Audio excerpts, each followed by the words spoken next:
Oke, di video kali ini kalau sebelumnya kita telah membahas understanding time frame itu apa. Nah, ini kita akan melihat secara visual.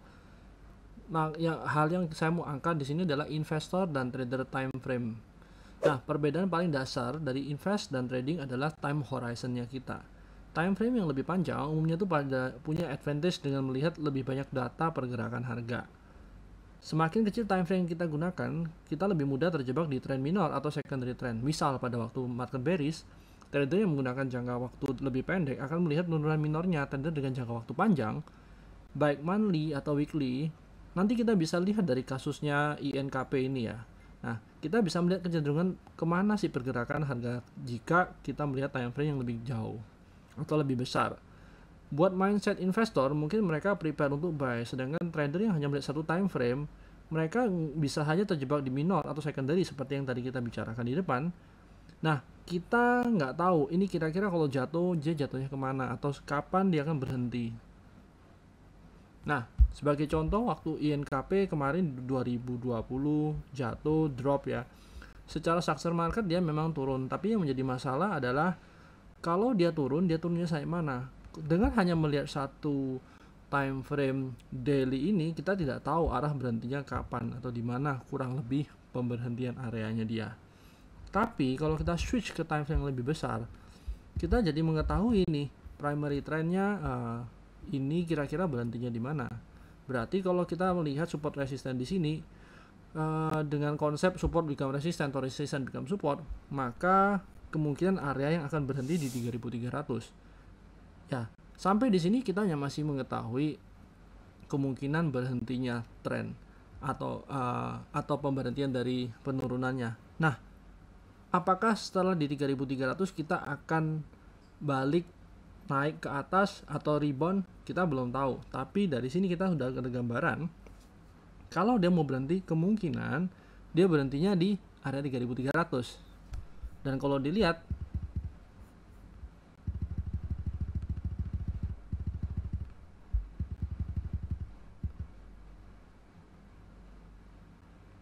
nah, ini 3300. Nah, tapi ini kita masih lihat dari time frame yang lebih besar. Nah, kalau kita lihat time frame yang lebih kecil, apakah dia ready untuk jalan setelah di 3300?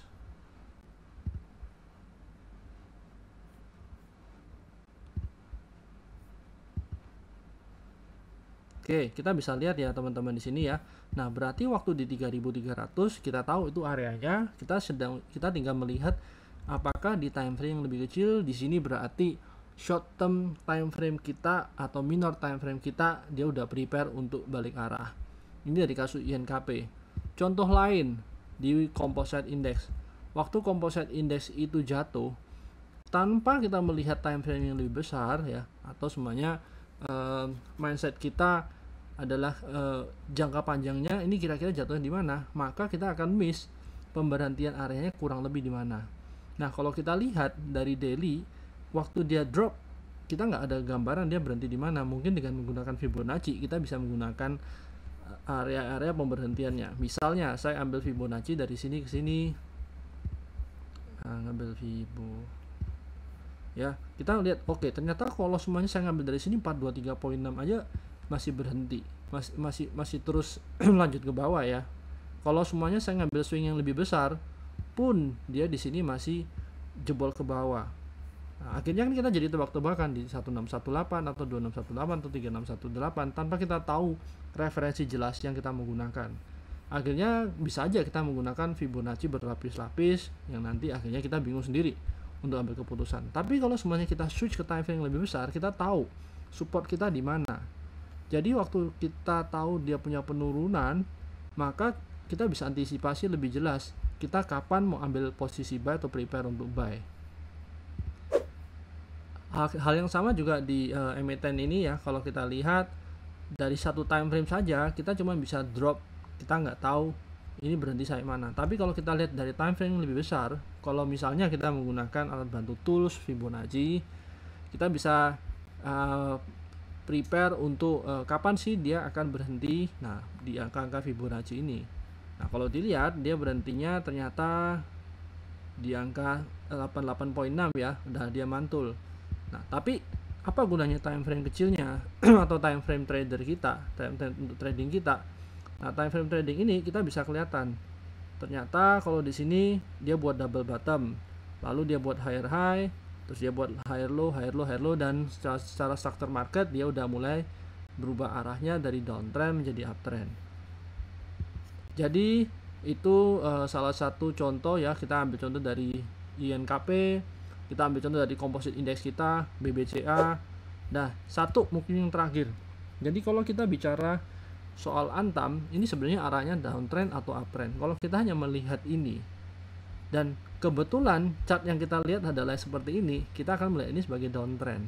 Karena kita tradingnya lihat, oke, ini buat lower high, lalu apakah dia akan mantul, kita nggak tahu. Tapi kalau kita punya trader jangka waktu yang lebih panjang, data yang lebih banyak, otomatis kita tahu ini sebenarnya masih uptrend overall.